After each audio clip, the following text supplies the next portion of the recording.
The social media was abuzz since early morning today as Kathmandu Metropolis Mayor Balan Shah warned through the Twitter and Facebook account, citing that waste would not be collected from the administrative hub Singadarbar. Mayor Shah even added that the leaders needed to be dumped to clean up the country. People were quick to speculate that Mayor Shah's outburst was aimed at the lack of support on behalf of the government in Shah's campaign of removing landless squatters from the Bagmati river bank. Good evening, I'm Abhyuday Shrestha and these are the headlines of the hour. Prime Minister Dahal faces Herculean task of managing political instability from the centre to provinces, faces challenges of addressing issues of public concern and consolidating federalism. A proposal for retirement of civil servants increased to 60 years in the Federal Public Service Act. Women reservation in the inclusive quota kept at 50%. Disputes emerged due to lack of coordination between the federal government and local levels. Leaders flay sensational outburst of Kathmandu Mayor Balan Shah. And Nepal succumbed to a 2-0 defeat against Vietnam in the Paris Olympic Qualifiers 2024 in the second leg match. A valiant effort by Nepal goes in vain. Prime Minister Pushpakamal Dahal had assured that his third term as the Premier would be spent on conducting works. However, even after a lapse of 4 months since leading the government, Prime Minister Dahal has not been able to work according to his own assurance and commitment. Prime Minister Pushpakamal Dahal has failed to give full shape to the Council of Ministers, although he has led the government for over 100 days. Premier Dahal, who had announced of bringing improvement in public service delivery within a month of his premiership, has spent most of his time amending the political dynamics for his floor test at the House of Representatives. The impact of the politics at the centre has also affected the province governments. The ruling alliance party's focus is centred on changing the provincial governments. There are currently some kind of disputes in all the 7 provinces. The Janata Samajwadi Party-led Madhya province government is trying to get rid of Janmat Party after it didn't support its party chairperson Upendra Yadav in the by-election in Bara 2. Meanwhile, Nepali Congress extended the confidence vote to Bagmati Chief Minister Shaligram Jamkatel of CPN Maoist Centre after a change in political equation. The governments in Lumbini and Gandaki provinces have fallen in minority after the withdrawal of support by CPN Maoist Centre. There are complications in Karnali province as well. CPN-UML is in the government led by CPN Maoist Centre. Nepali Congress has also given its vote of confidence to the Chief Minister. The Chief Minister hasn't been able to remove CPN-UML from the provincial government, nor has it been able to include Nepali Congress. Confusion has come to the fore following Nepali Congress's stance on taking turns on the tenure of the Chief Minister. Meanwhile, in Sudur Paschim province, the government is led by Nepali Congress. The Chief Minister secured the vote of confidence before the presidential election. However, the provincial government has not been able to get full shape yet. CPN Maoist Centre has claimed of taking turns in leading the government in the province. CPN-UML is trying to take advantage of the disputes within the ruling alliance parties. CPN-UML is saying that although the federal government has changed, it is not necessary that the change should be reflected in the provinces. The scenario means that the federal government along with the provincial governments are all involved in political turmoil. The Federal Civil Service Act is in the process of being registered. The bill could not be registered during the previous term of the House of Representatives due to disputes. The under consideration bill has proposed to increase the retirement age of civil servants from the existing age of 58 to 60. Some changes have been sought in the provision of the government's first-class officer ranks. In the new bill, the women quota under inclusivity has been increased. Prior to this, the women quota under inclusivity comprised 33% reservation, while it has been increased to 50% reservation in the proposed bill. Over 137,000 quota was created and civil servants harmonized by the government for the implementation of federalism in the country. However, in the absence of the Federal Public Service Act and the Province and Local Level Act, the state affairs are still run by the centre, bypassing the provinces. This has made the provinces still dependent upon the centre to manage their official works. In our Public Voice segment today, we have asked people in several provinces what should be done to improve relations between the three tiers of government. Let's take a look at what they had to say.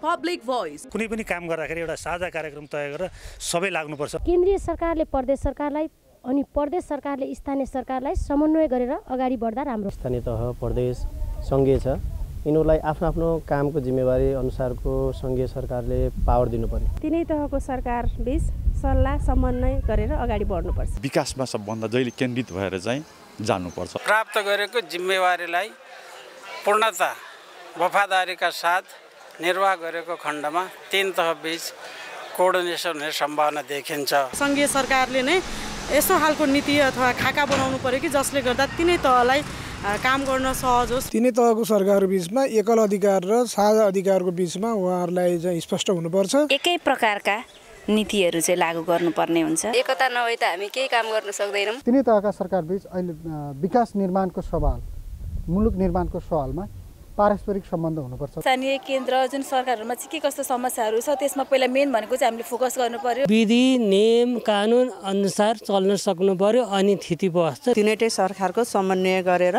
विकासको योजना बनायो भने राम्रो हुन्छ। तिनै सरकारमा एउटा विश्वास हुनुपर्ने जरुरी छ।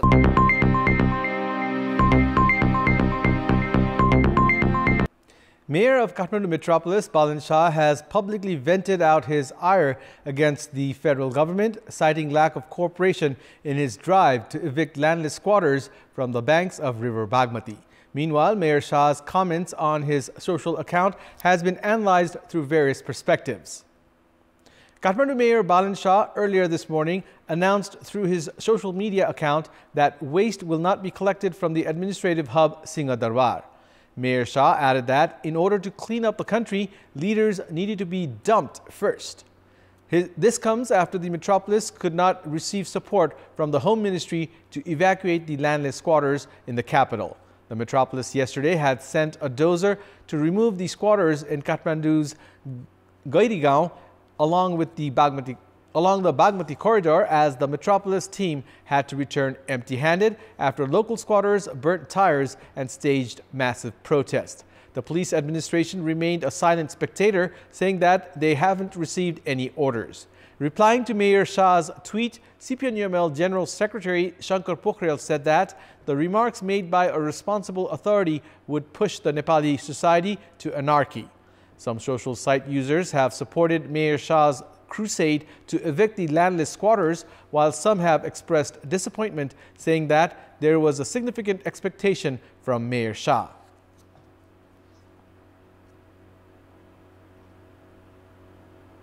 It's now time for our segment Public Pulse, where you text us with your opinion. Public Pulse. But before that, let's take a look at the results from yesterday's poll. Yesterday, we had asked you, what should be done to make health insurance program more effective in the country? 23% voted for A, awareness about health insurance, 52% voted for B, hassle-free procedures, and 25% voted for C, effective monitoring. And here's today's question. What should be done to make schools accessible to all children?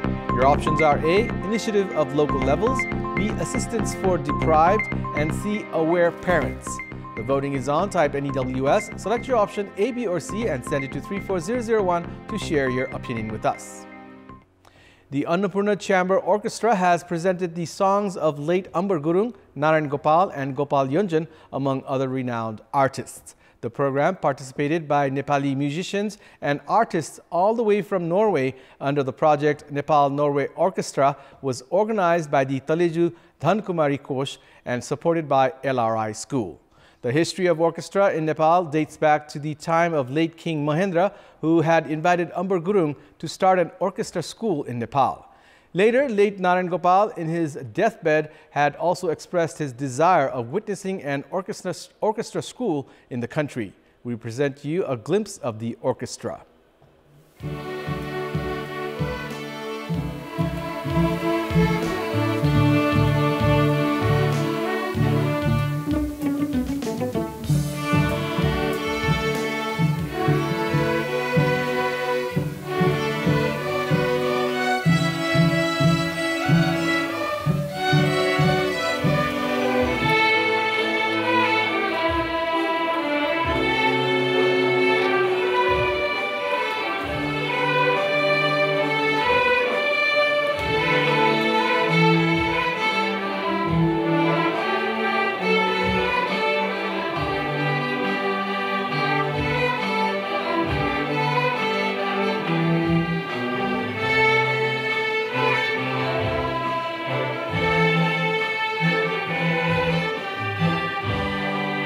Sports News. Nepal put up a disappointing performance in the Paris Olympic qualifiers Asian leg, going down to Vietnam 7-1 on aggregate. Following a 5-1 drubbing in the first leg, Vietnam produced another clinical performance with a 2-0 win over the host. The win also propelled Vietnam into the second round. In the match at Dasrat Stadium today, Nepal began disastrously as Vietnam went ahead 2-0 in the first 8 minutes, making full use of Nepal's defensive lapses. Vietnam took the lead in the 6th minute with a goal by Hai Pham Anh, who scored off a corner taken by Thi Mai Ang. Minutes later, Nepal conceded their second goal as Hai Pham scored again off a pass by Tran Thi. Nepal put up a valiant effort to come back into the match as they created a number of opportunities. Savitra Bhandari's strike in the 23rd minute was well saved by the Vietnam custodian. Savitra missed another opportunity in the 39th minute as she could only tamely shoot towards the Vietnam post. Nepal put up a better show in the second half, but a goal still eluded them. Luck denied Nepal a goal in the 66th minute as Deepa Shahi's strike hit the crossbar. With the loss, Nepal have crashed out of the first round of the Paris Olympic qualifiers.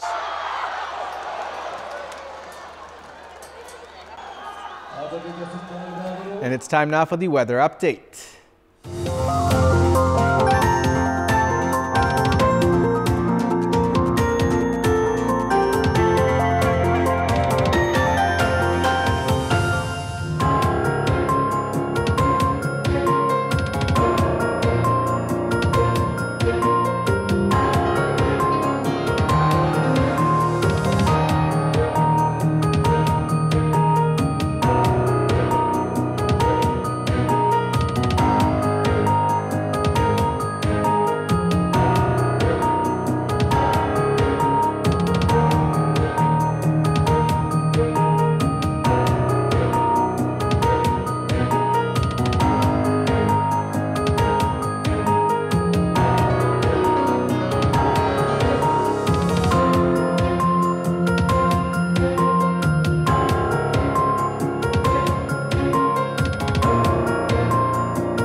And that's all for the moment. Thank you for watching. Good night.